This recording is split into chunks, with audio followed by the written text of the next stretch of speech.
Boa noite, pessoal. Tudo certo? Vamos de mais um meetup aí do Pensanca, um Open Talks, formato online aí. Boa noite, boa noite. Vai interagindo aí no chat, vai entrando, galera. Vamos começar daqui a pouco. Mais um meetup do Pensanca, comunidade aqui, São Carlense. Vamos falar de qualidade de software hoje. E aí agradecer o apoio da Arquivei, né, que está apoiando a gente aí desse meetup. E vamos chamar, então, o nosso convidado que vai palestrar essa noite, o Rodolfo, que vai aí seguir com vocês. Olá, Rodolfo. E aí, Tudo Paula? bem? Boa noite, tudo jóia? Boa noite a todos. Prazer estar aqui com Oba. vocês essa noite. Opa, o prazer é todo nosso. Agradecer você mais uma vez aí por participar desse meetup, trazer aí para a gente conhecimento sobre qualidade de software. Vai rolar muita coisa legal nesse meetup hoje, gente. Então vai interagindo aí no chat, vai entrando, vai ter sorteio, vai ter quiz. E a noite com você. E mais uma vez, em nome do Pensanca, muito obrigada aí pela palestra, tá bom? Bom Valeu. meetup Já para pode você. começar? Já pode Já começar? vou já pode Beleza. começar. Vou compartilhar sua tela aí e ficar aqui no backstage. Qualquer coisa, tamo aí. Boa. Obrigado. Isso aí. Gente, mais uma vez, boa noite. Trazer um pouco hoje do conteúdo de qualidade de software para vocês e espero que vocês gostem. Vamos nessa. Primeiro, as políticas explícitas dessa palestra hoje, né? Anotem as dúvidas para o final. No final eu vou responder dúvidas de vocês. Estejam preparados também para escanear QR Code, porque vai ter o link do sorteio, está no QR Code também ali. Tem também para link do curso, link de LinkedIn, enfim, tem muita coisa lá para escanear. E preencham o formulário do sorteio e boa sorte lá concorrendo às vagas do curso Dominando a Prática de Teste de Software.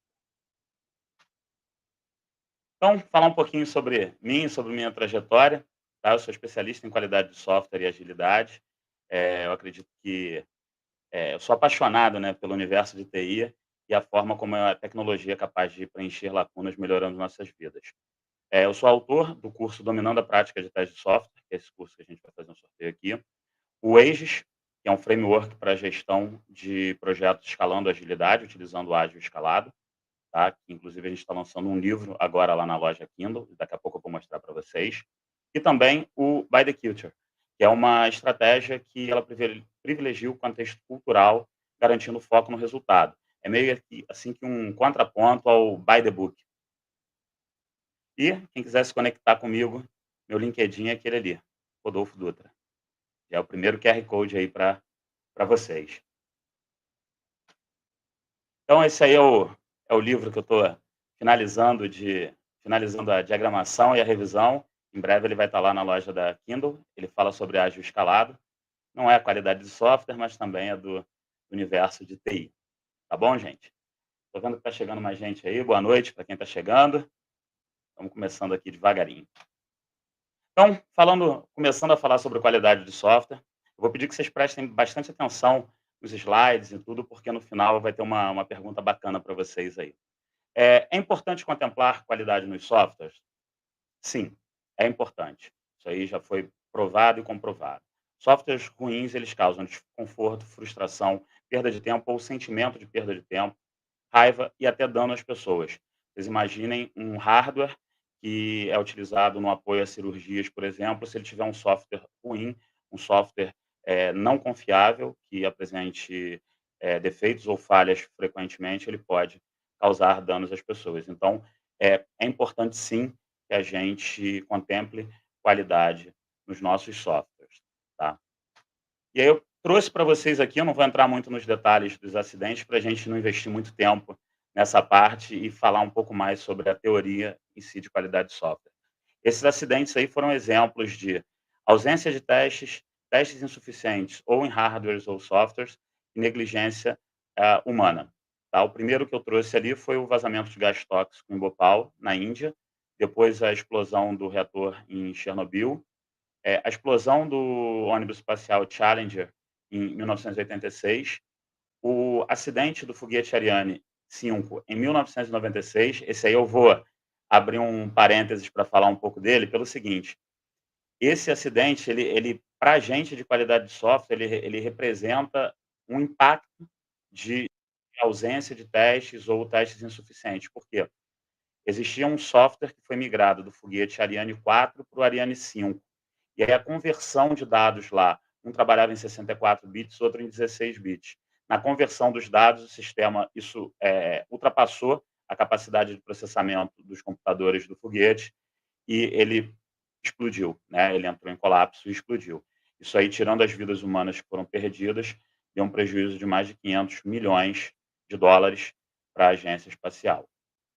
Teve também o trem de alta velocidade Shinkansen no Japão, foi problema nos freios dele, tanto na qualidade das pastilhas quanto no sistema ali. E o Tesla Model 10 ali, Model X, colidiu com uma barreira em 2018. As investigações provaram que a Tesla sabia do problema e não tratou adequadamente. Seguindo aqui, e as empresas estão preocupadas em entregar softwares com qualidade? Eu fiz uma pesquisa rápida no LinkedIn e ele me retornou 480 oportunidades de QA somente para o Rio de Janeiro. Então, assim, tem oportunidade, as empresas estão, sim, investindo em qualidade de software, mas para o final da palestra eu vou falar para vocês se é custo ou investimento a gente aportar dinheiro em testes de software, em qualidade de software. E para quem pensa em entrar na área, para quem estuda essa possibilidade, uma busca ali no Glassdoor também me retornou uma média de salário entre 3.522, sendo que a faixa vai de 1.925 a R$ 6.500, tá? E a média salarial de analista de qualidade é de 7.022 por mês no Rio de Janeiro.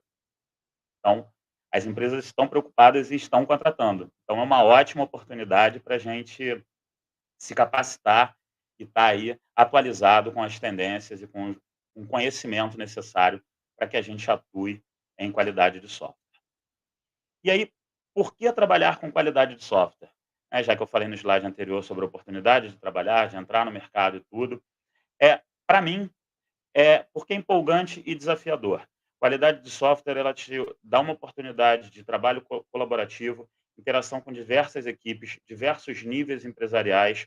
Você tem a possibilidade de falar desde o CEO até o cara desenvolvedor júnior que está ali começando, possibilidade de falar com clientes de outras áreas de negócio, porque o software ele é desenvolvido para sanar alguma dor de algum cliente ou de alguma pessoa, ou um grupo de pessoas. Então, você tem essa possibilidade aí de trabalho colaborativo e interação com outras equipes.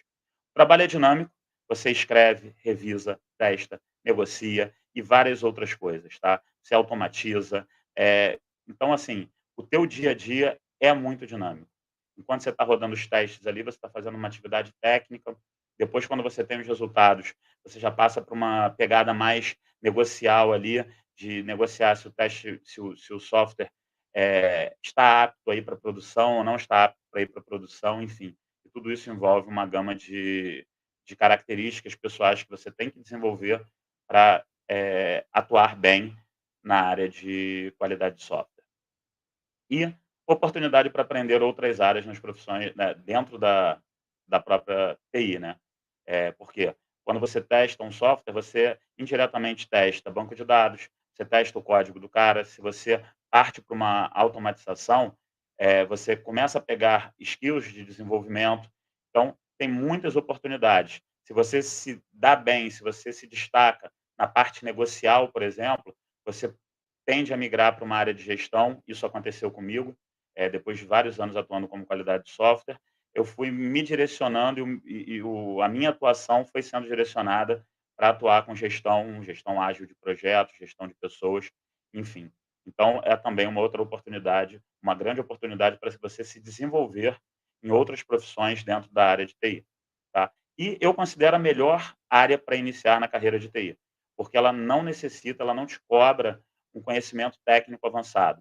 Basta que você consiga operar dispositivos eletrônicos, que vão ser o objeto dos seus testes, e, com isso, você consegue iniciar pegando ali um caso de teste, pegando um plano de teste, analisando quais são as suas atividades e realizando os testes e com o apoio, num primeiro momento, de alguém mais sênior para te orientar com relação à abertura de bugs, à identificação dos bugs, quando você deve abandonar o roteiro de um caso de teste para testar parte dos sistemas que você desconfia que possam estar com problemas, que você esteja com aquele feeling, com aquele sentimento que você vai encontrar algum defeito, você abandonando aquele roteiro do teu caso de teste e tendo uma pegada mais exploratória a partir daquele sentimento de ter algo errado no software que você está testando.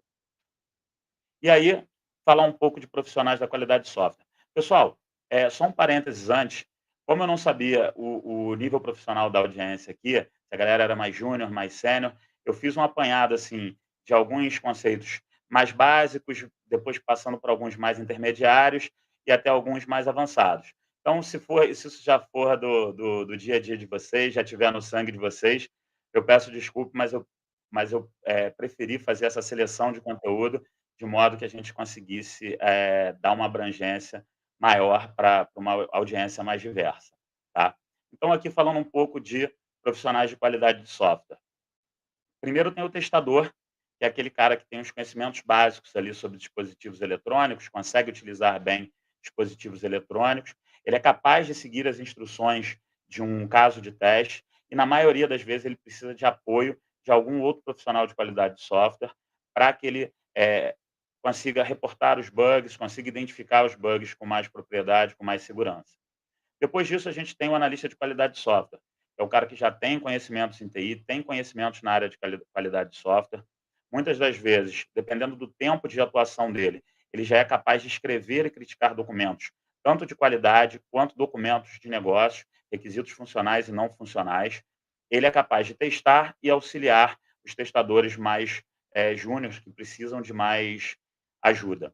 E encontrar e reportar bugs, né, e negociar com os envolvidos no projeto. Galera, a gente já tem um primeiro bug nessa apresentação aqui, tá? Vocês vão ver mais lá para frente que o analista de qualidade de software ele não encontra erro, ele encontra defeito ou falha, tá? Porque já vou abrir logo um parênteses, já vou explicar esse ponto aqui que eu não tenho certeza se eu coloquei nessa apresentação. O correto ali seria encontrar e reportar defeitos ou bugs. Por quê? Porque os erros eles estão imputados no código, é o que o desenvolvedor coloca no código.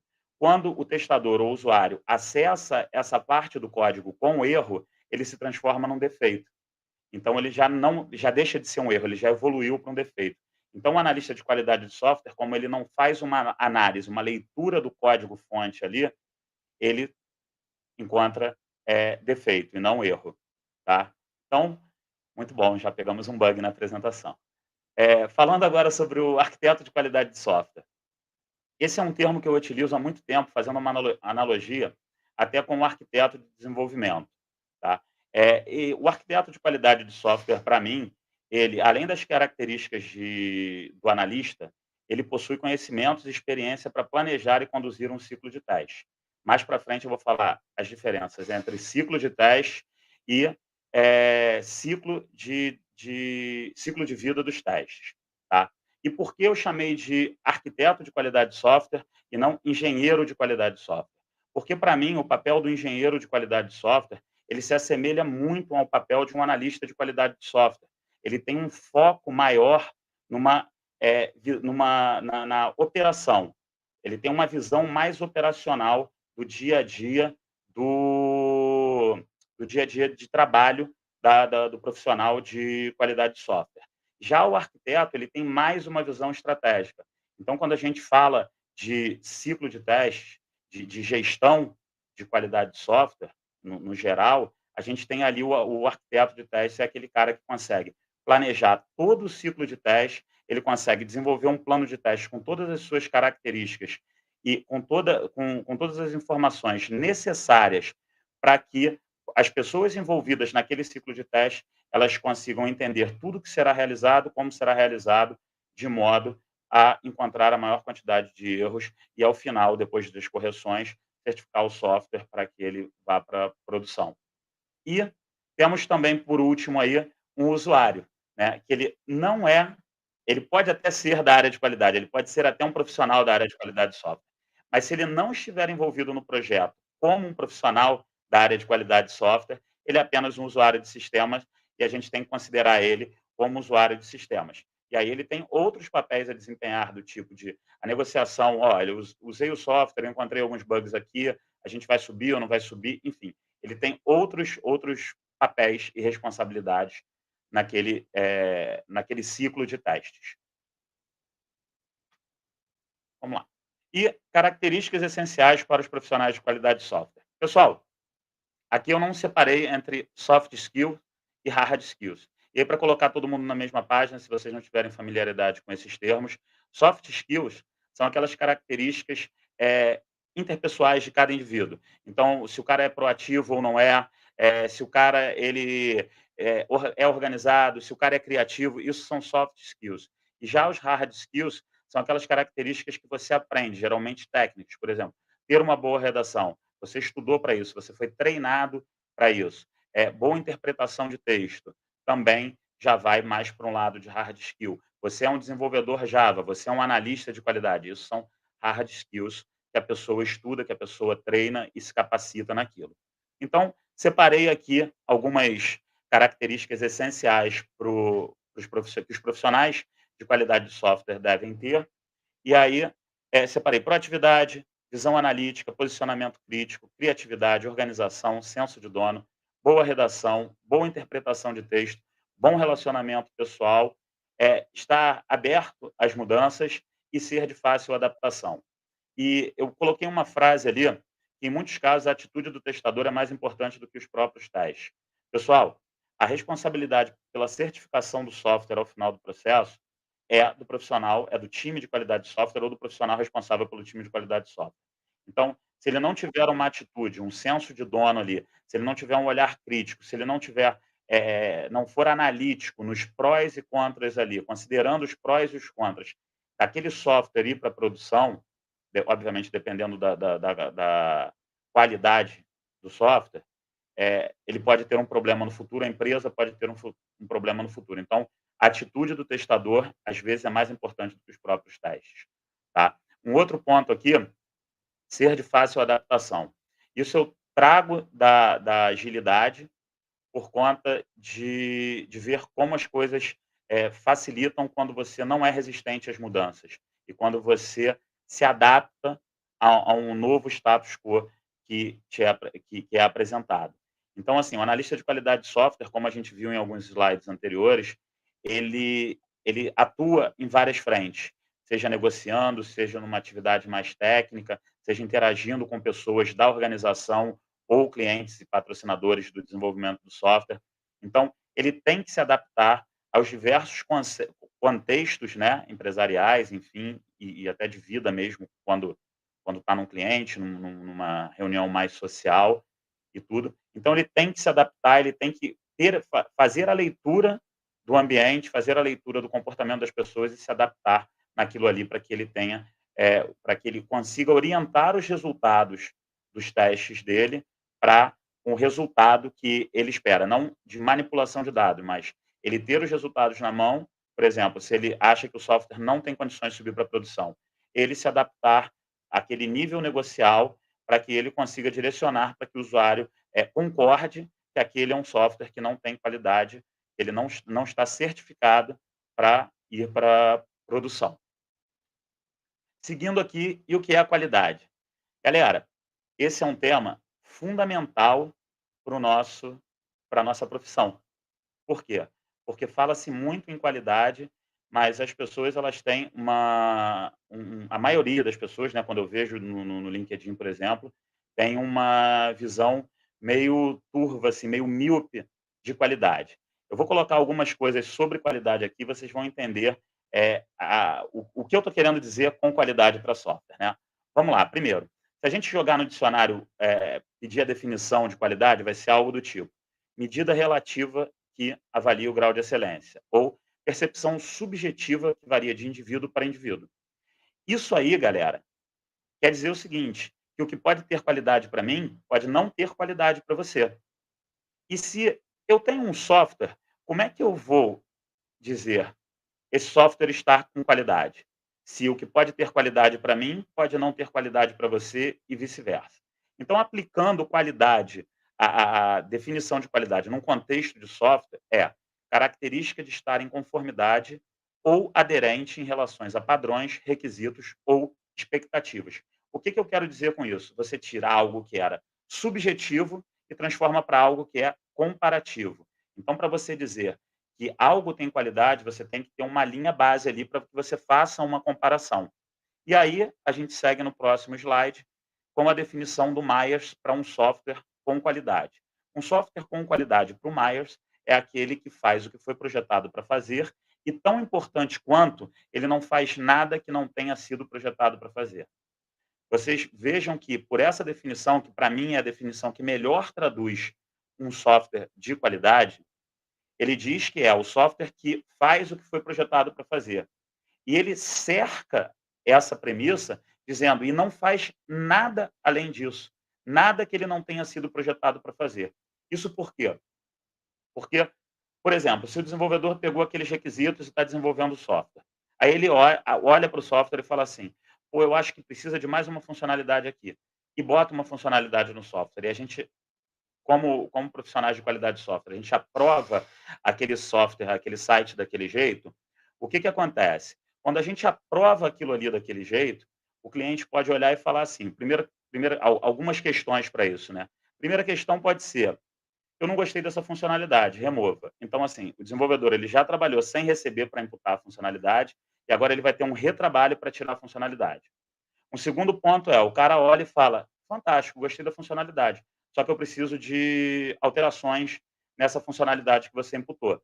E aí, nesse ponto, o desenvolvedor tem que investir mais esforços para adequar a funcionalidade ao gosto do usuário, sabe. Então, assim, você pode criar vários problemas para algo que poderia ter sido evitado se você seguisse exatamente as documentações do software. Então, software um software com qualidade é aquele que faz exatamente o que foi projetado para fazer e não faz nada que não tenha sido projetado para fazer.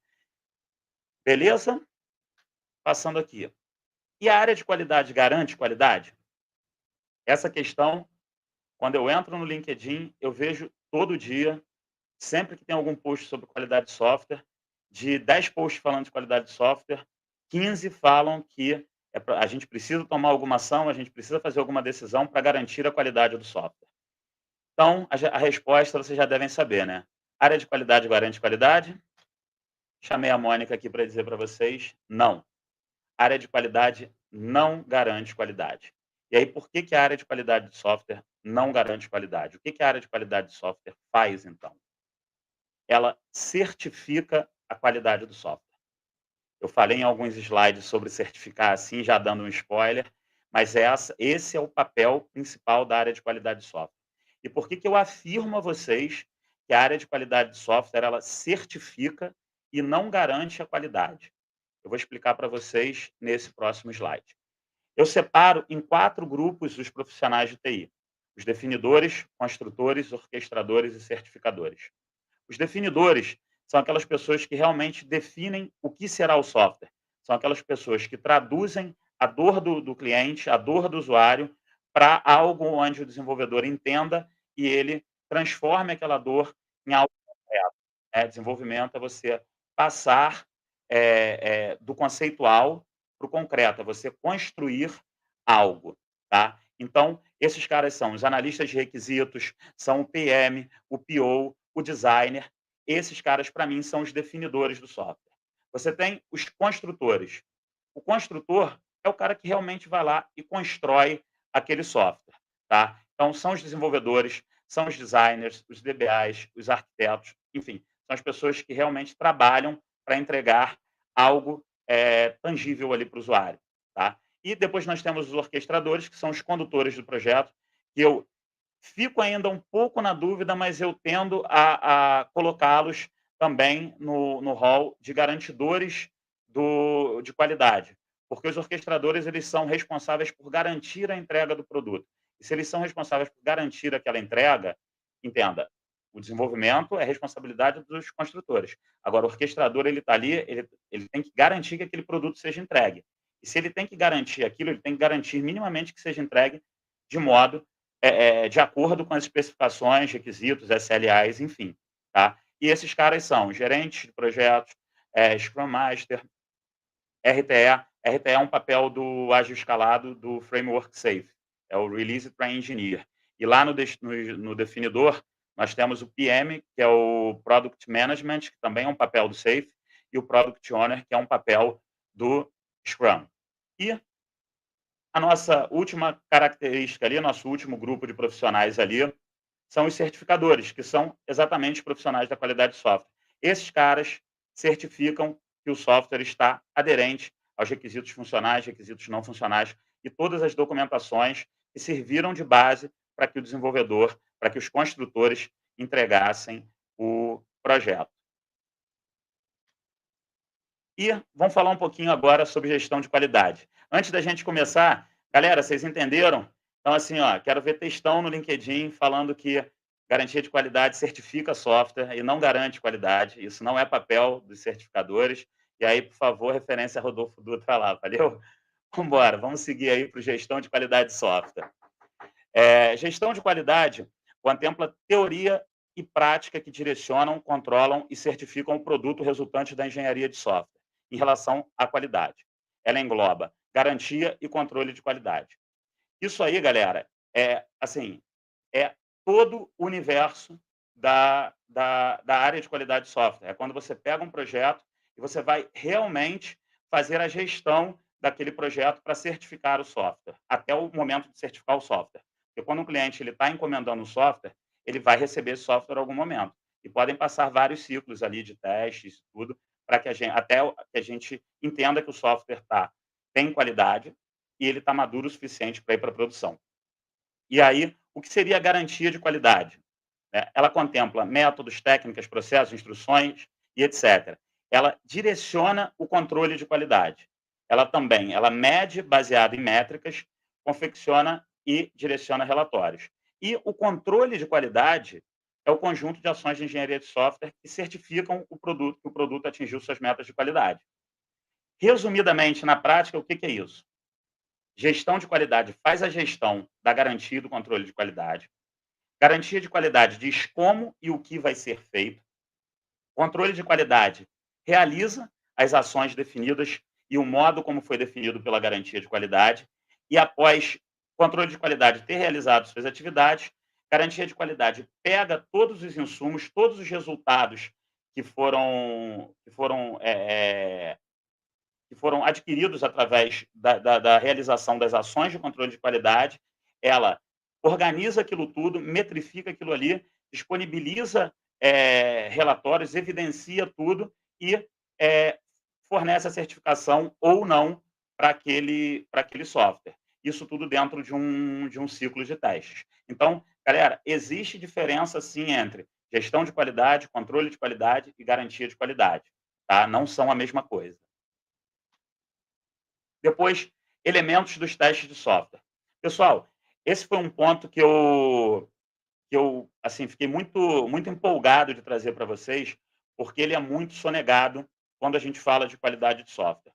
Um ponto importante, eu não sei se eu falo nessa apresentação, mas a teoria de qualidade de software, na verdade, toda a disciplina de qualidade de software, ela, para mim, na minha opinião, já atuando na área há muitos anos, ela é uma disciplina que ela tem uma tradição oral, ela não tem uma tradição escrita. Você não vê pessoas realmente buscando, estudando as origens de qualidade de software, tudo o que acontece na qualidade de software. O que você vê, eu até costumo brincar, né? O cara chega para estagiar numa empresa e perguntam para ele: sabe desenvolver? Não. Sabe requisitos? Não. Sabe banco de dados? Não. Ah, então senta ali e vai testar. Aí ensinam aquele cara a testar, aí ele fica lá na vida dele de estagiário ali, não se capacita, porque a galera geralmente não tem tempo para parar, para ficar ensinando e tudo certo.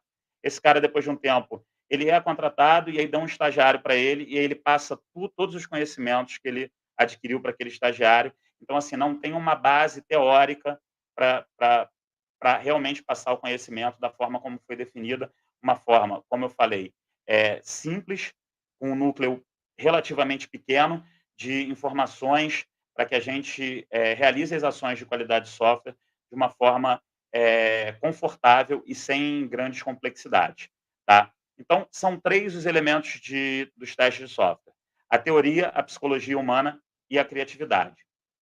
A teoria, toda teoria que a gente conhece, algumas mais simples, outras mais complexas, e aí, quando eu falo mais simples e mais complexas, eu costumo definir autores como o Myers e como o Pressman, como autores da teoria clássica de teste de software. E, por exemplo, o Syllabus ou outros escritores que beberam na fonte do Myers, do Pressman, enfim, entre outros autores, e escrevem coisas diferentes ali, mas que no final das contas, na maioria das vezes, são a mesma coisa. A gente vai ver nos próximos slides quando eu falar do que eu chamo de acoplamentos, tá? Então, assim, essa é a teoria de qualidade de software. A psicologia humana é o envolvimento do psicológico, de todo o intelecto humano à qualidade de software. Então, a gente tem vários fatores para a gente considerar na hora que a gente está testando ou planejando um ciclo de teste. E, por último, a criatividade. Tá? E a psicologia humana e a criatividade são elementos que afirmam os testes como uma tarefa técnica, mas não como uma ciência exata. Por quê? Porque nós temos variáveis aí que são impossíveis de prever, né? São coisas que a gente não tem como dizer que uma coisa mais outra coisa é igual obrigatoriamente aquilo. Como na matemática a gente falar que 2 mais 2 é igual a 4. A gente não consegue falar isso tratando de pessoas com sentimentos, com dores, enfim, com o dia a dia deles ali, e também a criatividade. Às vezes a pessoa está inspirada, olhou para um teste, fugiu, esqueceu de alguma coisa ou criou alguma coisa nova ali naquele roteiro e achou um bug e desenvolveu algo novo, tá? Então, esses são os 3 elementos dos testes de software, eles também foram descritos pelo Myers, tá? Se vocês não fizeram a leitura, eu oriento muito a leitura. Eu vou passar o livro dele, é o The Art of Software Testing, a gente vai falar um pouquinho sobre ele também. E o que é teste de software? É um outro conceito que a galera também confunde bastante. Teste de software, ele não é um processo ou uma técnica para garantir qualidade. A gente já falou que a área de qualidade não garante qualidade. Isso aí já está entendido. E o teste de software, ele faz justamente o oposto. Ele é um processo, um processo destrutivo, uma série de processos destrutivos com a finalidade de encontrar erros. Essa é a definição de teste de software. Então, eu vejo muito nas empresas as pessoas falando: "Ah, meu teste passou". Aí eu pergunto: "Encontrou algum erro?". "Não". Então seu teste falhou, porque o teu viés, o teu olhar é em cima de encontrar erros. Quando você não encontra erros, o teu teste falhou. Isso significa que o teu teste não está robusto, não está com uma alta probabilidade de encontrar erros no software. Vamos lá. Falando um pouquinho da psicologia humana aplicada aos testes de software. Pessoal, quando a gente testa um viés de um processo que garanta qualidade ou uma técnica que garante qualidade, inconscientemente, nós seres humanos, nós nos orientamos para um objetivo impossível de se alcançar. E que objetivo é esse? Ora, se o software tem qualidade, eu vou testar o software para quê, se eu não vou encontrar erros? Então, inconscientemente, nós começamos a sabotar os nossos testes. Nós começamos a sabotar aquele trabalho ali. Então, por isso que é importante a gente testar com o viés de que encontraremos erros, tá? E aí, falando um pouco de situações que impactam o ciclo de teste, isso já voltado para relacionamento entre profissionais, e o dia a dia entre profissionais. O que acontece? Quando planejam, falando um pouco de um ciclo de desenvolvimento ágil, seja ela uma sprint, seja ela um Kanban ali com algum ciclo definido para a gente fazer uma realimentação do quadro, enfim. Vamos falar num ciclo ali. Imagina que você tem uma sprint de 2 semanas. O Scrum Master com o time, eles não planejam, por exemplo, uma data de corte dentro daquela sprint para que eles fiquem corrigindo os bugs encontrados. Por quê? Porque eles têm sempre aquela questão de eu vou desenvolver, eu vou entregar, nenhum erro vai encontrar. Isso gera um problema. Por que gera um problema? Porque assim que ele entrega uma atividade, ele já começa em outra atividade.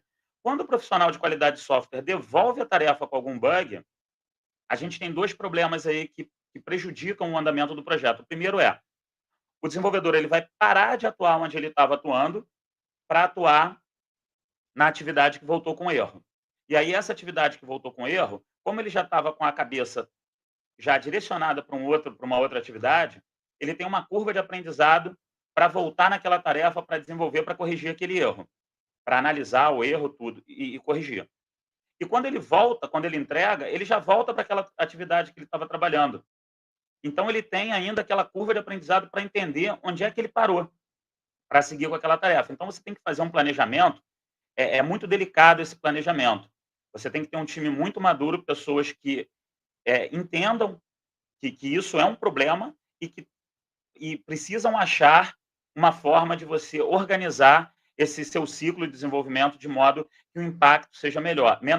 De repente, quando o desenvolvedor entregar, ele ficar ali numa ociosidade, que eu considero uma ociosidade saudável, aguardando o analista de qualidade de software fazer um smoke test ali, que é testar basicamente a funcionalidade e devolver para ele, olha, não achei nenhum problema crítico, vamos seguir, eu vou continuar testando aqui, você pode atuar em outra atividade, enfim.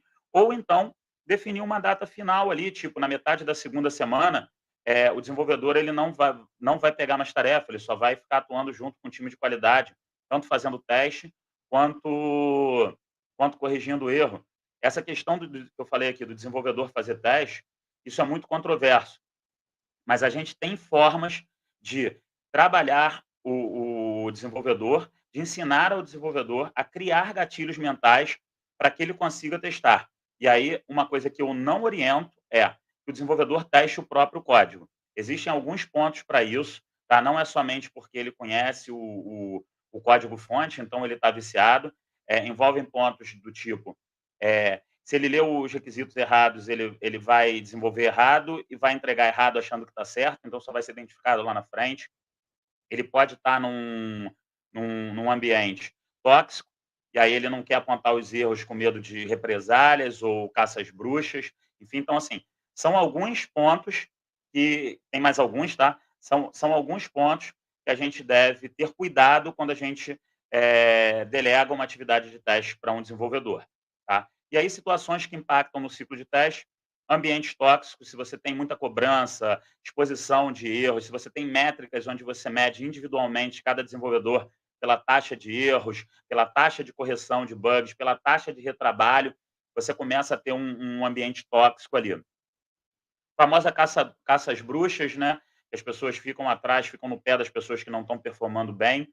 Essa vontade do desenvolvedor de corrigir logo os bugs e se livrar do problema. Isso vai um pouco do que eu falei do planejamento, do cara tá trabalhando numa atividade, aí chega um bug para ele quer corrigir logo o bug para voltar para a atividade que ele estava fazendo. Então, isso pode também impactar no nível das entregas do time de desenvolvimento e o risco de interromper a atividade atual, que foi algo que que eu falei bastante aqui, no momento que ele já teve para corrigir erros da tarefa entregue. Tá? É, a disciplina de qualidade de software.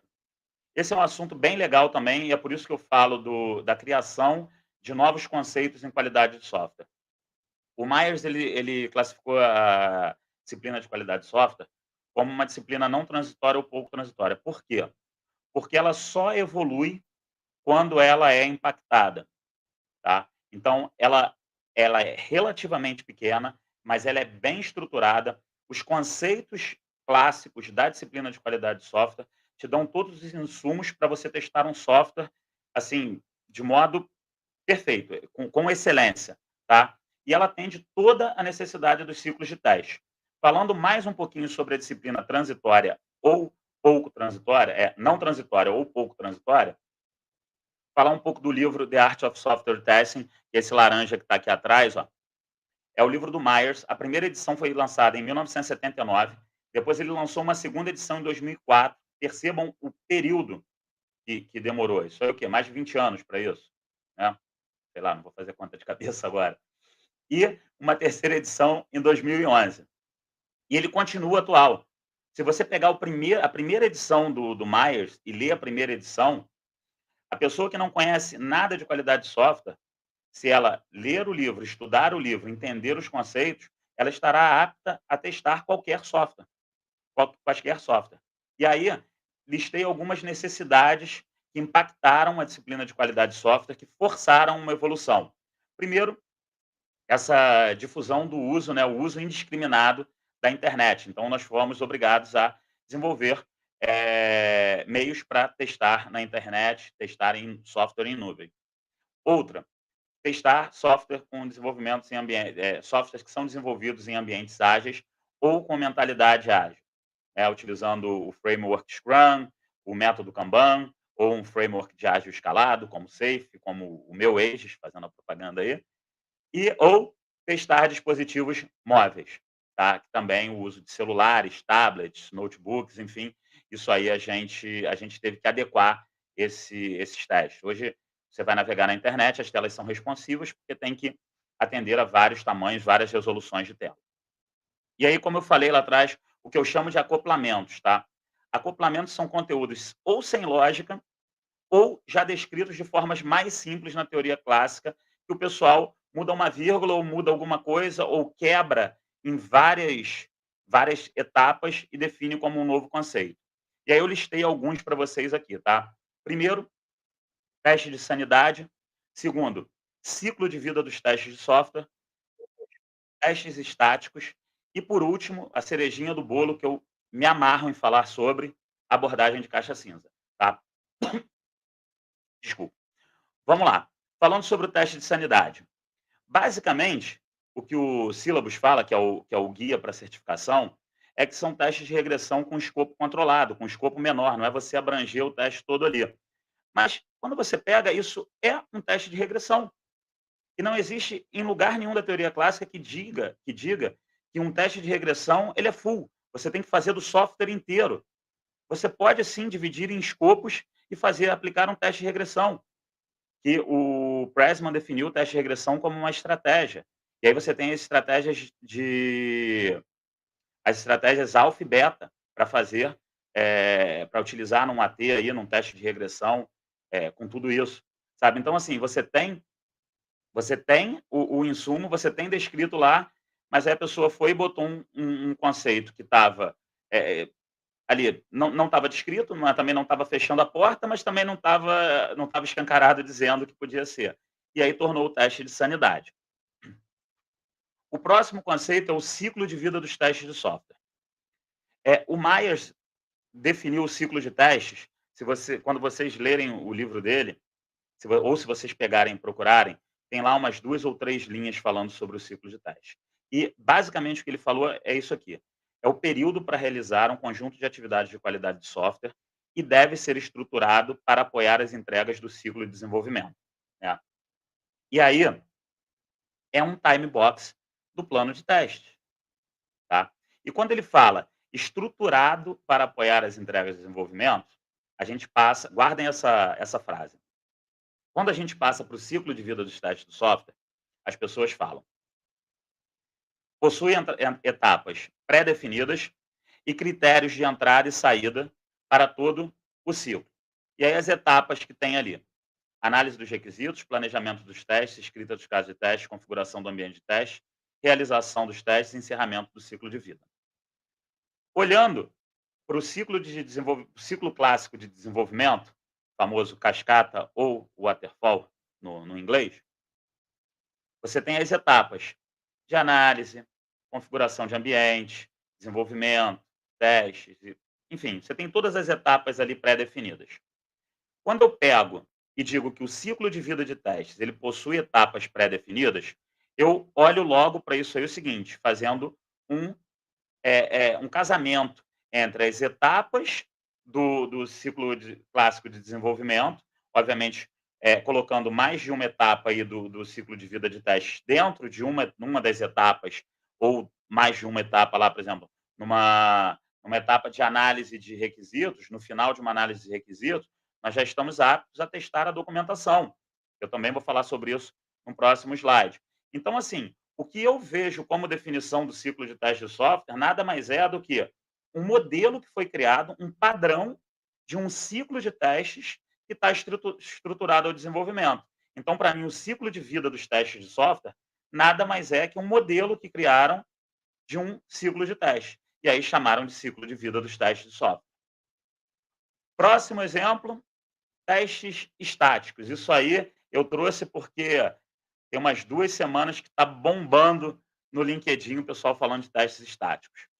que basicamente é testar sem rodar o software, né? Sem você sem meter a mão lá para testar o software. Então, você avalia documentações, requisitos, etc. Pessoal, eu vou falar um pouco das etapas de teste de software.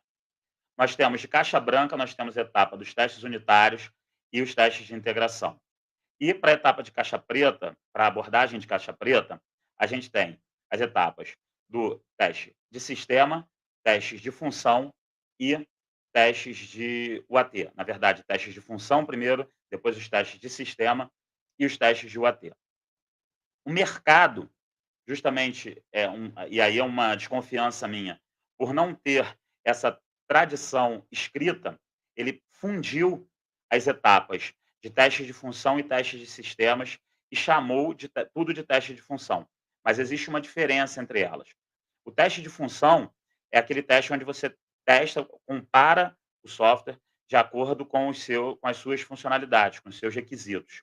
E os testes de sistema, você compara ele com os objetivos desse software e os requisitos não funcionais desse software. Então, por exemplo, você vai comparar ele, se você tem lá um SLA, um requisito não funcional, dizendo que uma página tem que carregar em até 3 segundos, você vai rodar o teste, vai fazer uma categoria de performance, rodando um teste, um acesso, para medir a performance do site. Se você vai fazer um teste de carga, você já vai ver, vai ter que ter um documento dizendo qual é a carga máxima que o sistema suporta, que o desenvolvedor tem que garantir que o sistema suporte para que você realize aquele teste de carga. E o teste de estresse, você começa a avaliar o comportamento do sistema após ultrapassando essa quantidade de carga que está acordada ali. Então, voltando aqui aos testes estáticos. Quando ele fala assim, testar a documentação, por exemplo, do software, na etapa de testes de sistema, ela tem 14 categorias, entre testes de manutenção, teste de performance, carga, estresse, tem a categoria de documentação. Tá? E a categoria de teste de documentação é a categoria onde o analista de qualidade de software ele pega a documentação e lê a documentação, analisando a documentação, vendo se não tem erro de português, se minimamente não fere nenhuma lei, se não fere nenhuma norma técnica, se existe alguma desconfiança sobre uma limitação técnica, por exemplo, para fazer a implementação do software. Então, o analista de qualidade de software ele é responsável também por testar a documentação. O manual de usuário tem que passar pelo time de qualidade, para o time de qualidade fazer essa certificação desse manual. Tá? Então, essa etapa de teste de sistemas, ela veio justamente para sanar gaps da etapa de teste de função. E ela, desculpa, e ela é uma das etapas que ela é mais difícil de você compreender, porque ela não testa efetivamente ali a funcionalidade. Em alguns casos, você até testa a funcionalidade, mas ela cobre gaps que não estão ali no parquinho da etapa de testes de função. Seguindo, abordagem de testes de caixa cinza. Galera, eu nunca vi ninguém na internet, se vocês conhecerem, por favor, deixem nos comentários aí, tá? Eu nunca vi ninguém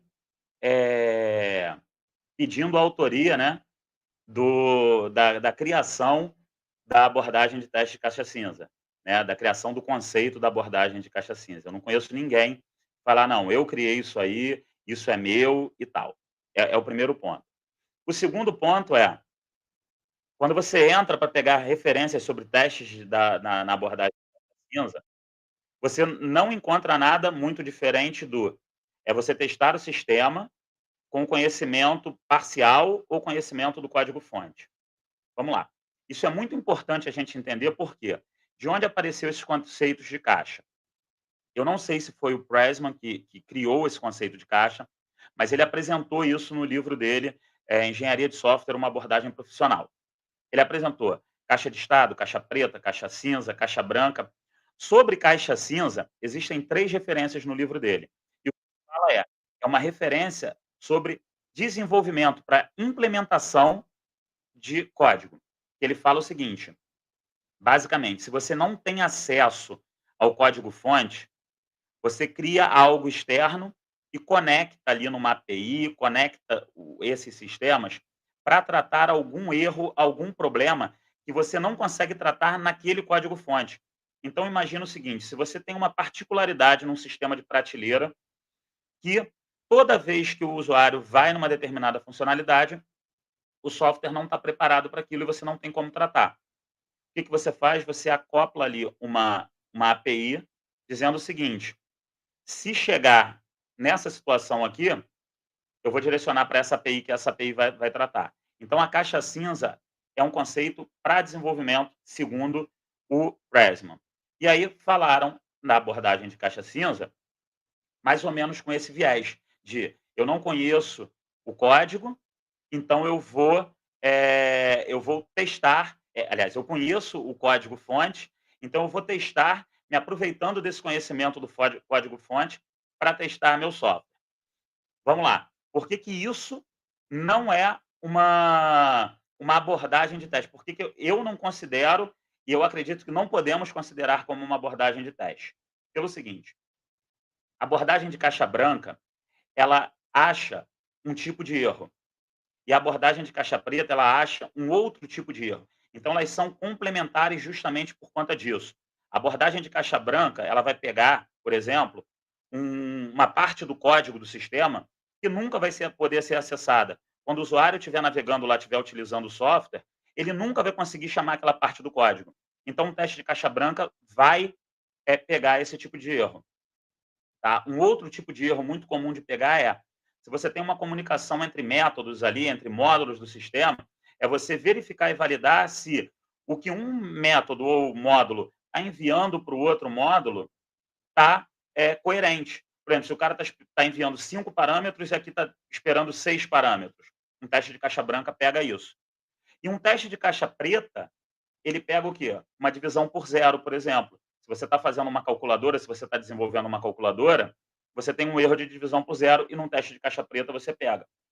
Dizer que caixa cinza é uma abordagem, para mim, não funciona, porque não existe nenhum tipo de erro diferente desses dois que o teste de caixa cinza consiga identificar.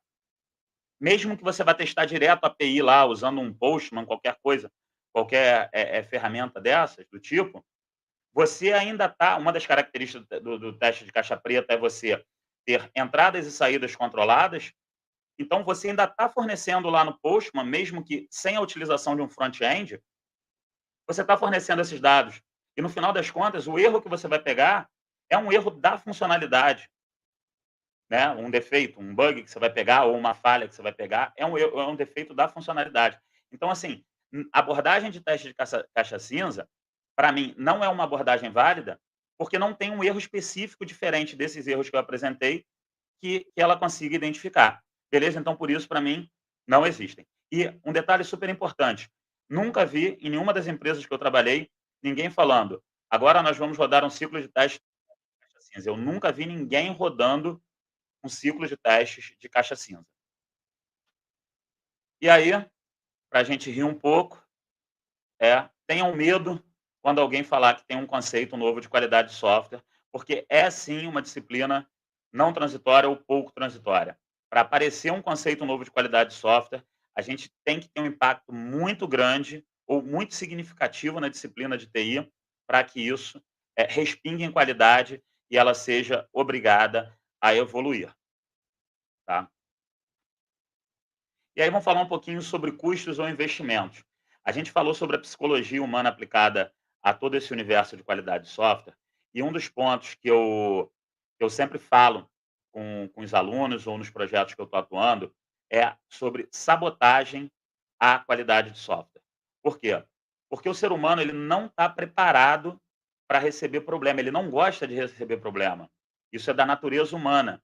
Então, quando eu falei de que a gente pode capacitar desenvolvedores para testar, é justamente comentar que ele crie gatilhos mentais para entender que achar erros antes de chegar no usuário final é uma coisa boa. Então, assim, é, por o ser humano não estar habituado, não se sentir confortável em receber erros, receber problemas, ele sabota a área de qualidade de software, porque ali ele está pagando para receber defeitos, bugs, erros, né, para que sejam identificados, e ele tem mais um custo ali, ou um investimento com o desenvolvimento. Então esse aí é um gráfico famosão da internet, é um gráfico com essa curva aí indo lá para cima, independentemente dos valores que tem as moedinhas ali, eh, a gente sabe que quanto antes o bug foi identificado e corrigido, mais barato ele fica. E ele vai aumentando, o custo de correção dele vai aumentando exponencialmente. Então, para mim, você investir em qualidade de software é realmente um investimento, né? Você aportar dinheiro para a qualidade de software é um investimento, e você deixar de aportar, ou se os recursos que você está aportando não forem suficientes, isso vai se tornar um custo no futuro, tá? Então é um bom argumento quando a gente estiver negociando prazo, negociando pessoas para testar, isso é muito importante. E, galera, eu acho que a gente já está chegando ao final, eu não sei, que horas tem, aqui na tela não está aparecendo, mas enfim, vamos seguindo aí, eu acho que tenho quase certeza que isso é o final. Uma coisa muito importante que a gente tem que falar também, galera, é sobre métricas. Eu não vou entrar no mérito das fórmulas aqui e tudo. Eu simplesmente trouxe 3 métricas mais usadas, que são geralmente mais usadas nos projetos, que são a taxa de correção de bugs, a taxa de retrabalho e defeitos encontrados. Tá? A taxa de correção de bugs, ela indica a eficiência do time de desenvolvimento na correção dos problemas identificados. Então, você tem que considerar vários fatores sobre quantos bugs você vai colocar numa sprint, por exemplo, se a gente vai ter uma sprint só de bug. Então, a gente realmente tem que tratar os dados aí, mas no final a gente tem a taxa de eficiência, vamos dizer assim, do time de desenvolvimento na correção dos problemas identificados. A taxa de retrabalho. Isso aí é importante para a gente conseguir atuar, né, para o líder de projeto conseguir atuar de modo que a gente aumente a qualidade da entrega do desenvolvimento. Porque se a gente tem muito retrabalho, alguma coisa está acontecendo lá no desenvolvimento. Ou eles estão com sobrecarga de trabalho, ou os caras estão desmotivados. Enfim, tem algum problema porque eles não estão entregando o software de acordo com os requisitos, especificações, objetivos e etc.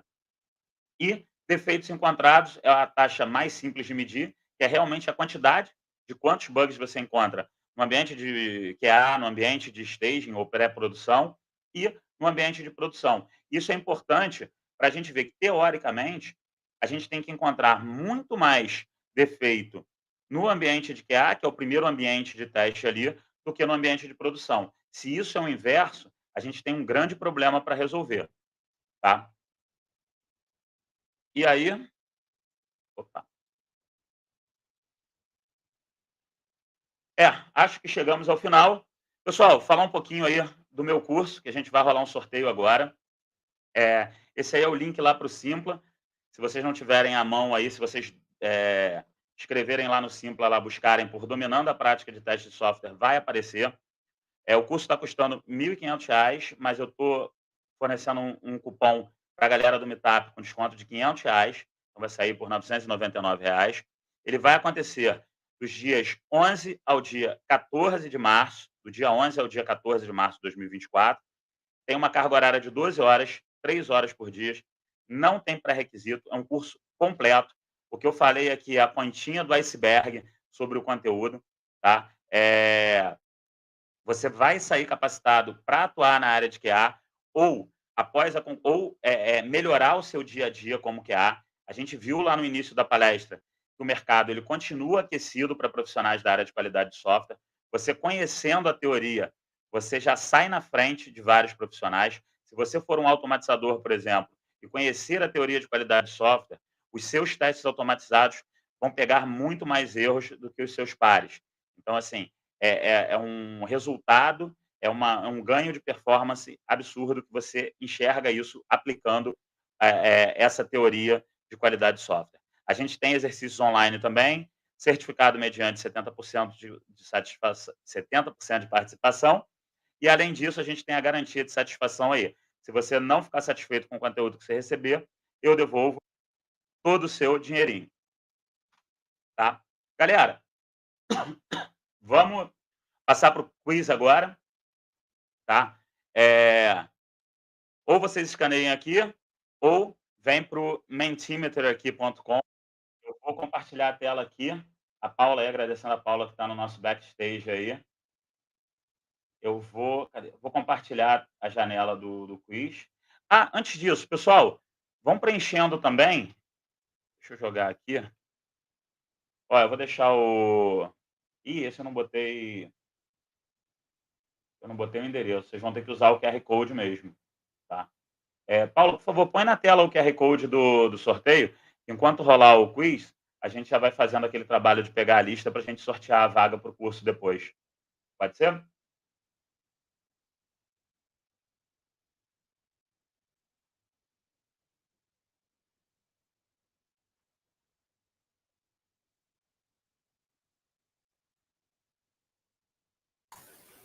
Boa, Rodolfo, muito obrigado. Que excelente conteúdo. A galera que está interagindo no chat está Maneiro, maneiro. gostando. Vamos lá, galera. Vamos aí de sorteio, de sorteio. Boa sorte para todo mundo. Rodolfo, pediram aqui no chat também para mandar o link. Então, quiser compartilhar o link comigo aqui no Private, eu compartilho o link também do quiz com a galera aqui no chat. Tá, deixa eu pegar aqui agora. Já estou vendo aqui. Segura um minutinho aí. Tá, achei. Link, URL curta. Copiar. Boa. Tá. Foi. Boa, boa.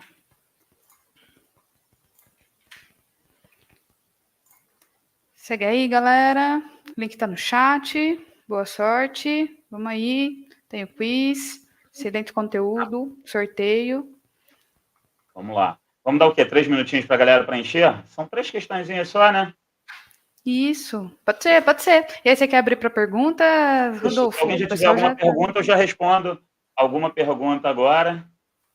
O pessoal já estava perguntando aí se ia ter espaço aí para tirar dúvidas. Vai sim. Vamos lá, galera. Vamos interagindo aí no chat. O Rodolfo vai respondendo enquanto vocês vão, entrando aí no link do sorteio, se inscrevendo também. Aí, entrando no link do chat, do quiz. Boa sorte para todo mundo aí. Sorteio, sorteio, sorteio.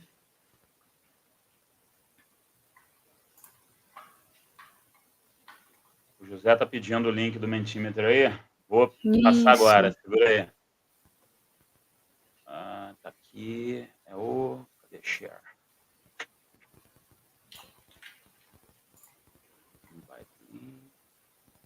Deixa eu botar aqui para você. Tá aí, Paulo.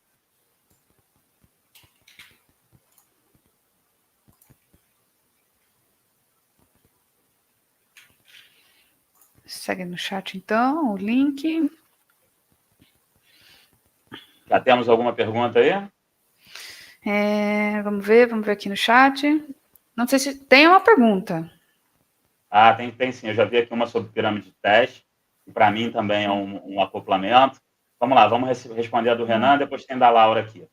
Vamos lá. Isso. Ou quer fazer a seguinte dinâmica, Rodolfo? A gente espelha a pergunta aqui, aí você responde, e a gente vai seguindo na ordem das perguntas?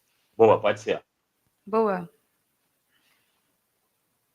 Vamos aqui. Está na tela. Lilian Cunha, tem como colocar os livros citados na apresentação? Tenho sim. Se quiser também, Rodolfo, depois você pode separar todo o material e a gente compartilhar aí com a galera, colocar lá no... Eu vou mandar o link do material para vocês. Vocês têm no final tem um slide aí que vocês têm acesso a todo esse material aqui. Tá? Boa. Os livros são... Vou escrever aqui para você. A gente pode compartilhar na plataforma do Meetup também, pode deixar aqui na descrição do Meetup para quem quiser assistir depois também, e também ter esse conteúdo.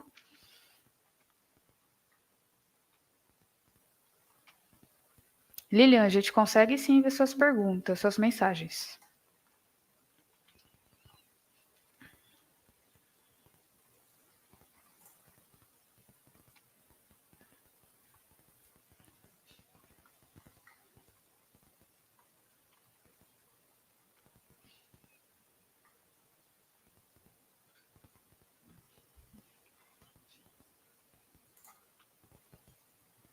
Infelizmente, o livro do Myers só tem em inglês, tá, galera? Infelizmente para alguns. Mas hoje, jogando numa inteligência artificial, ele traduz tudo lá. Boa, boa. Próxima pergunta do Renan, sobre a Vamos lá. pirâmide de teste. Joia. Rodolfo, em uma pirâmide de teste, até que ponto você acha que devem ir os testes de um dev, a partir de onde seria legal um QA testar? Vamos lá, Renan. Eu gosto muito de considerar as abordagens de teste, caixa branca e caixa preta. A abordagem de teste caixa branca, na minha opinião, ela é mais efetiva quando o próprio desenvolvedor que desenvolveu aquele código cria os testes ali em cima dos códigos. Quando a gente fala de pirâmide de teste, a gente fala lá dos testes unitários, dos testes de integração, automatizando, muito automatizado, e depois a gente vai subindo para os manuais. Tá? Quando a gente fala em caixa branca e caixa preta, eu sou do seguinte conceito. O desenvolvedor ele tem que fazer os testes dele, a gente tem que ter uma cobertura de código. Hoje a gente já tem já tem softwares que a gente consegue botar numa esteira de integração contínua, delivery contínuo e deploy contínuo, para verificar a quantidade de cobertura de código, a proporção de cobertura de código desse software, e você tem a parte funcional. Eu acredito que todo projeto deva ter pelo menos um profissional da área de qualidade de software desde o início, para que ele vá revisando as documentações, já fazendo as análises de possíveis impactos, riscos e tudo, e já um planejamento para esse teste durante esse ciclo do programa. Então, assim, eu acho que o dev ele deve testar até a entrega, ele deve sim automatizar os testes dele, obviamente ele deve rodar alguns testes ali de caixa preta também, alguma coisa exploratória ali, só para ver se ele não deixou passar nada, tá? Mas isso é uma responsabilidade do time de qualidade de software. E o profissional de qualidade de software, a partir da onde seria legal um QA testar, eu te falo, desde o início do projeto. Desde o início. E se a gente trabalha com o Scrum, por exemplo, que a gente tem ciclos fechados ali, no início da sprint, acha que o QA fica ocioso porque não tem funcionalidade ou software entregue para testar, se engana. Ele tem requisito para testar, ele tem negociações para fazer de tempo de teste, de ciclo de teste, ele tem todo um plano de teste para definir com calendário, objetivos do teste, papéis e responsabilidades, qual será o escopo dos testes. Então, assim, enquanto o trabalho do analista de qualidade de software ele é linear e alto, por quê? Porque desde o início da sprint, ele já tem que ver documentações, funcionalidades, tudo que está chegando. O desenvolvedor, no início, ele tem bastante trabalho, mas quando ele vai entregando, vai caindo gradativamente. É óbvio que o Scrum Master que está ali, um PO apoiando junto ali, vão orquestrando aquilo ali para não deixar que o desenvolvedor fique 100% ocioso. Mas a tendência é que o trabalho do desenvolvedor caia e do QA se mantenha constante. Beleza? Então, respondendo aí, desde o início do projeto. O QA tem que estar envolvido sempre desde o início do projeto. Se não for o time todo por conta de finanças, pelo menos uma pessoa, pelo menos um ponto focal de QA envolvido no projeto. Tá? Entendido? Boa. Boa, boa. Obrigada, Rodolfo. O pessoal está falando aí que parece que o quiz não está aberto. Quer confirmar um pouquinho aí? O quiz não está aberto? Foi mais de uma pessoa aqui. Vamos confirmar aí, pessoal, para poder abrir o quiz para vocês. Não está aberto? E aí, vocês conseguiram? Confirma aí no chat, pessoal, se deu certo. Boa. Próxima pergunta.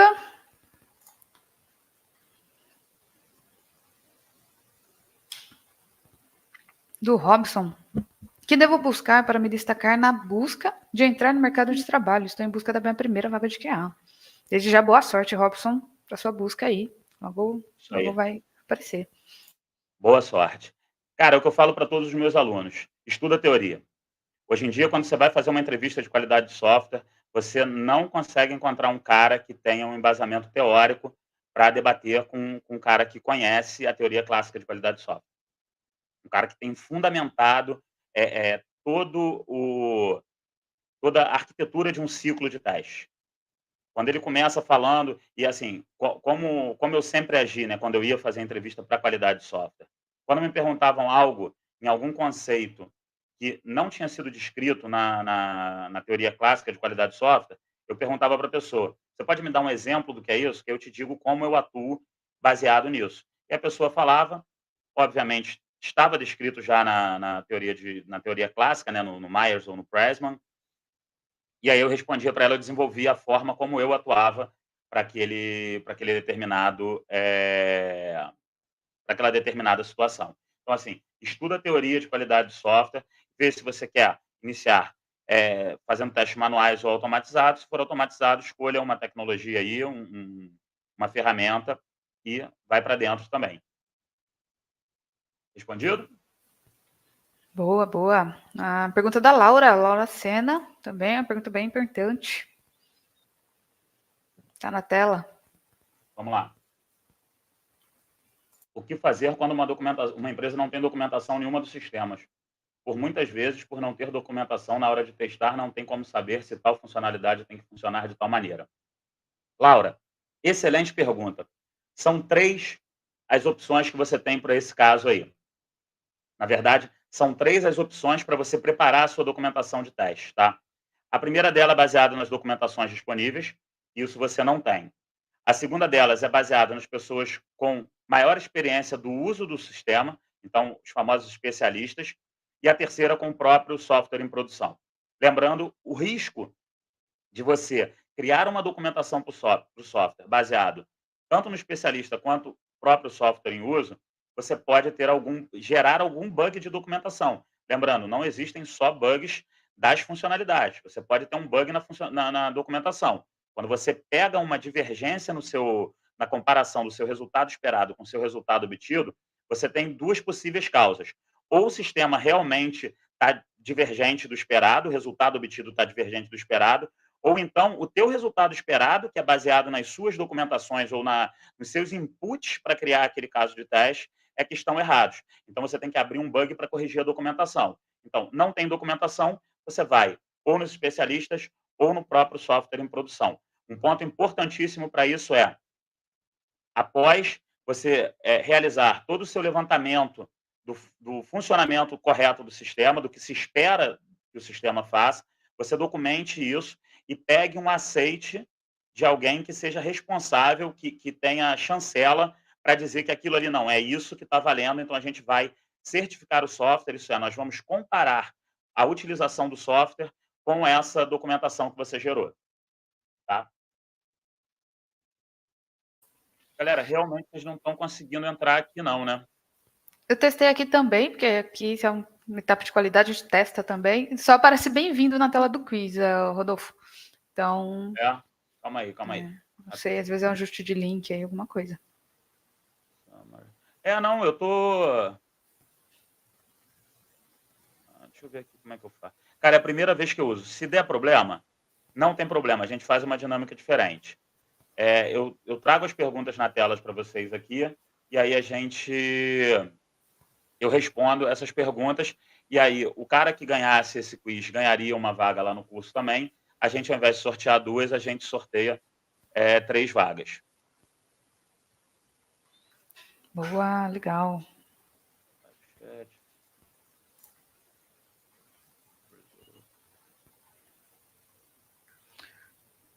Legal, temos mais. Tem como eu. Eu acho que eu sei o que é.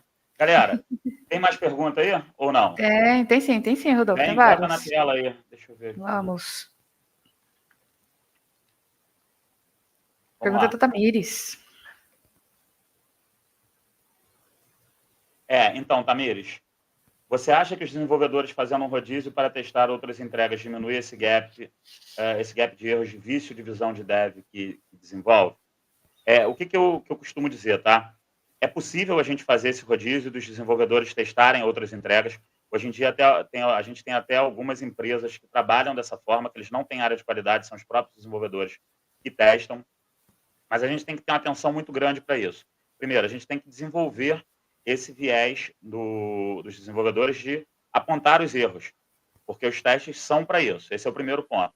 O segundo ponto a gente tem que fazer com que eles entendam que entregar erros é uma coisa positiva para a entrega, para o cliente. Então, eles têm que saber que eles vão entregar erros e que está tudo bem. Eles vão corrigir e eles vão entregar um software funcional, previsível, relativamente livre de erros para o usuário e atendendo às expectativas do usuário. Quando eu falo relativamente livre de erros, é porque já foi provado que não existe software isento de erros, a não ser os mais triviais. Você tem um software com um mínimo de complexidade, os bugs estão lá. Nós que ainda não fomos capazes de encontrá-los. Boa, e ela segue com uma outra pergunta aqui, falando se tendo apenas um QA por projeto, o mesmo não vai ter uma sobrecarga se o dev tem de esperar esse feedback para iniciar uma atividade. Tendo apenas um QA por projeto, o mesmo não vai ter uma sobrecarga se o dev tem que esperar um feedback.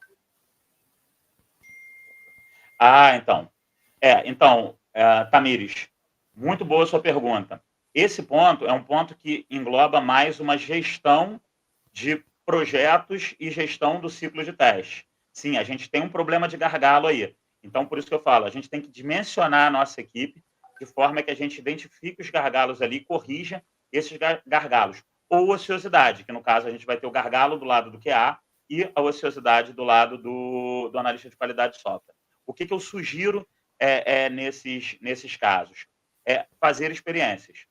É realmente começar pequeno e ir imputando escala até que você tenha ali uma fluidez no projeto, que você tenha realmente um mínimo de gaps, o mínimo de gargalo e o mínimo de ociosidade.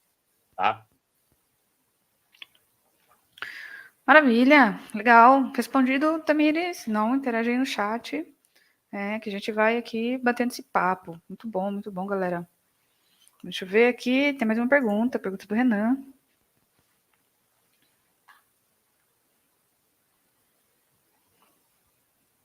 Vamos lá.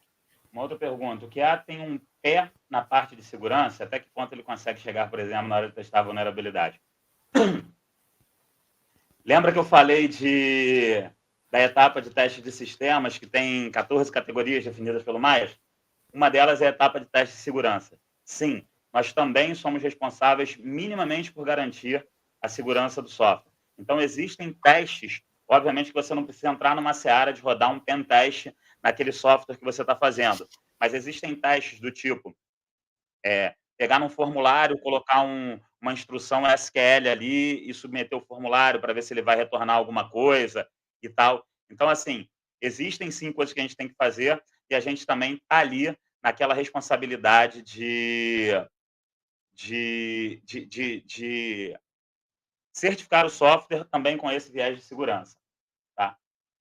Paula, eu vou compartilhar um outro link aqui com você, que eu consegui duplicar o quiz. E aí, se vocês conseguirem entrar, beleza. Se não, eu trago as perguntas para a tela, que são bem curtinhas. A gente fala rapidinho sobre elas e já fecha com o sorteio. Boa. Então, vou compartilhar o link aqui e já exibi também a última pergunta aqui que eu estou vendo no chat, da Laura. Você disse que o analista de teste também analisa a documentação. Mas ele analisa a documentação dos testes que foi feito pelo teste ou documentação de requisitos que foi feito pelo analista de requisitos? Exatamente, ambas. Tá? Tudo que é relacionado com software deve ser certificado. Então, se você tem um requisito ali e você tem o software em funcionamento, a sua certificação vai ser comparando o software com esses requisitos. Então, você tem que se certificar que esse requisito ali ele está minimamente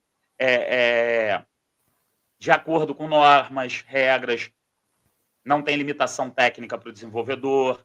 Tudo isso aí a gente tem que garantir. Então, a gente analisa sim. A gente analisa tanto as documentações de teste, que podem ser revisadas entre o próprio time de teste ou pela própria pessoa que criou, mas aí tendo um olhar mais crítico ali e atuando para não mandar documentações com erros de português, sem uma formatação, sem um padrão da companhia, né, para os usuários. E, da mesma forma, os requisitos, os cards, quando a gente estiver trabalhando com agilidade. Tá? Então, isso tudo aí a gente tem que avaliar. Vocês conseguiram entrar? Como é que foi? Parece que não, Rodolfo. Continua no mesmo. Caramba! Vamos ver agora. Ah, agora vai dar. Vai lá. Peraí, vai.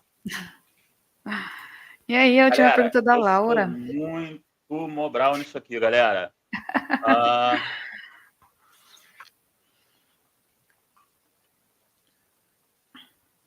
vamos lá.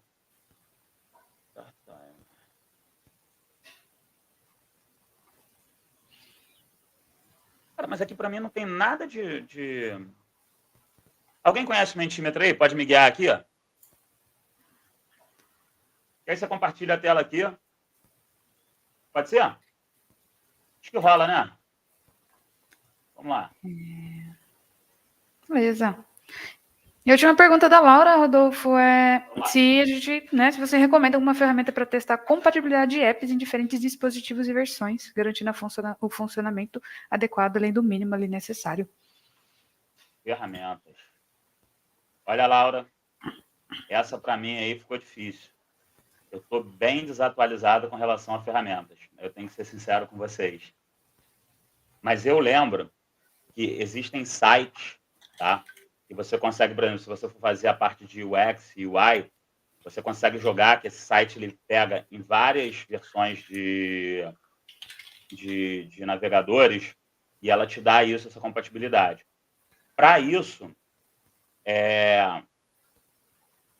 calma aí, volta um pouquinho.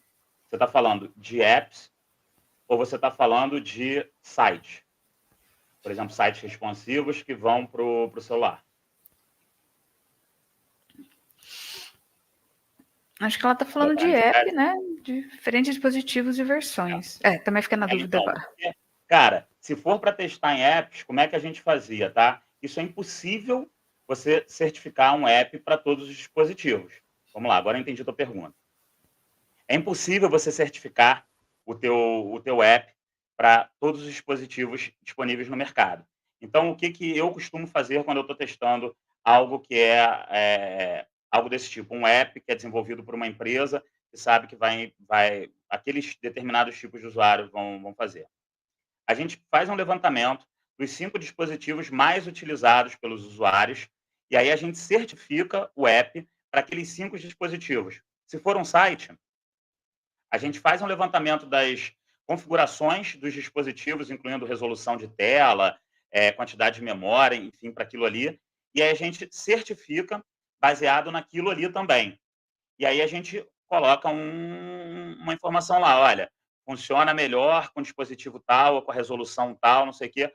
Por quê? Para a gente minimamente certificar que os usuários eles vão conseguir atingir o objetivo pelo qual o software foi desenvolvido sem muitos impactos ali. E a gente vai também estar fornecendo uma solução mais confortável assim, a nível de UX e UI para os usuários, e com aqueles dispositivos que mais comuns na utilização do app. Beleza? Tá. Tem 3 joinhas Boa. aqui, eu não sei quem botou os 3 joinhas. Boa, boa. Vocês estão conseguindo entrar aqui? Como é que é? Agora vamos lá. Ó. Ah, a galera tá chegando. Boa. É isso mesmo? Tem mais gente aí? Continua compartilhando a tela, Rodolfo? Pode ser. Se você quiser, deixa eu... Okay. Vamos lá. Vamos botar aqui.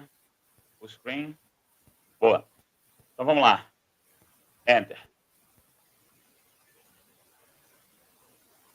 Ué, vamos lá. Tá valendo, hein, galera?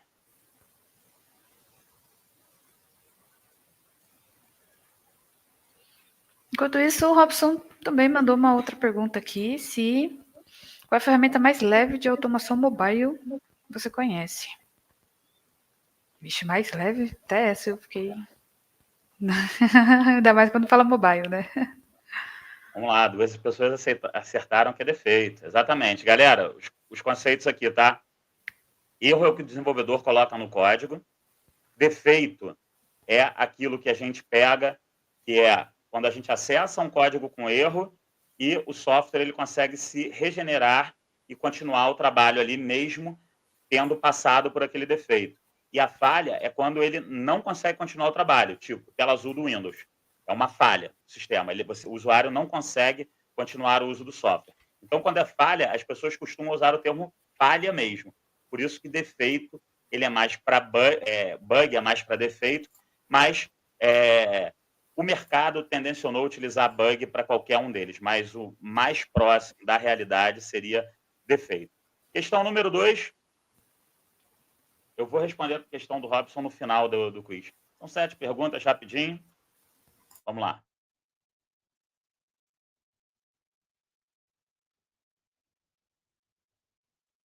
Eu falei hoje, hein, galera.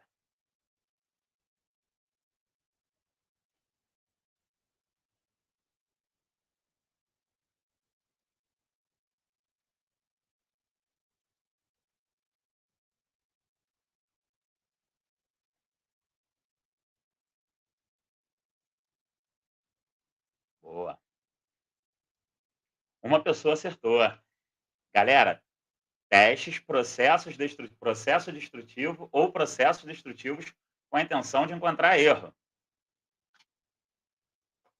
Vamos lá. Terceira.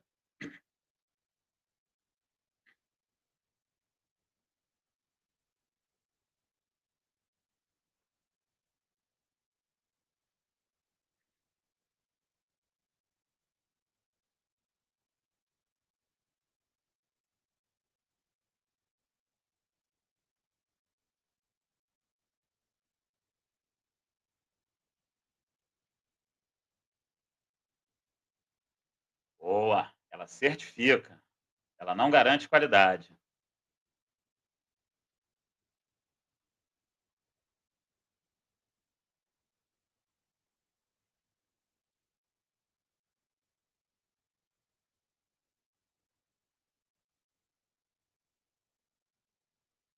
Falamos sobre isso também hoje, hein, galera?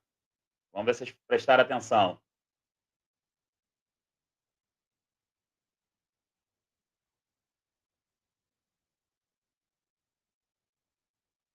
Estratégia. Segundo o Pressman, é uma estratégia de teste. Vamos lá. Quem ganhou? Parcial. Opa! Snuggles está na frente.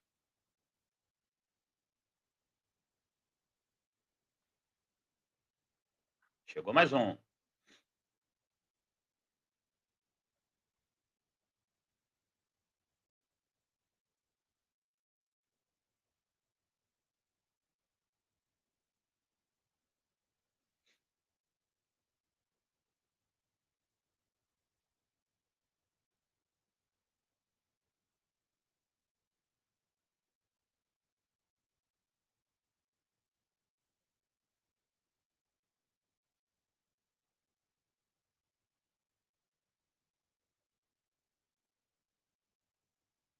Boa. Quem falou prática aí, né? Os 3 elementos são teoria, psicologia humana e a criatividade. Psicologia humana e criatividade afirmam a tarefa de teste de software como uma atividade técnica, mas não uma ciência exata. Sexta questão. Ah, essa aí.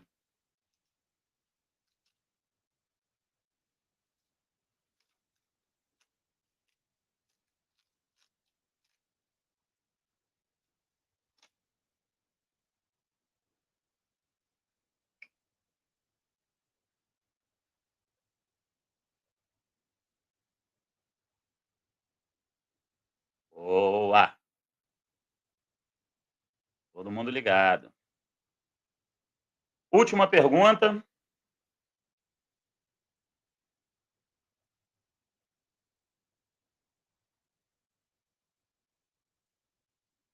Molezinha também.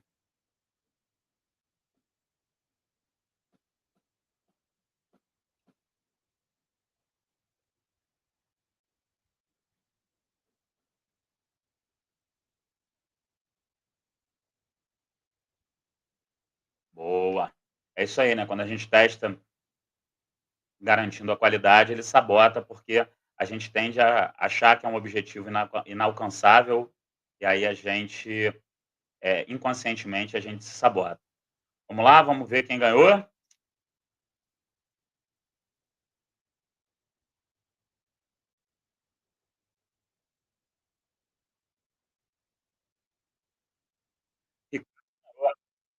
Parabéns aí, Ricardo.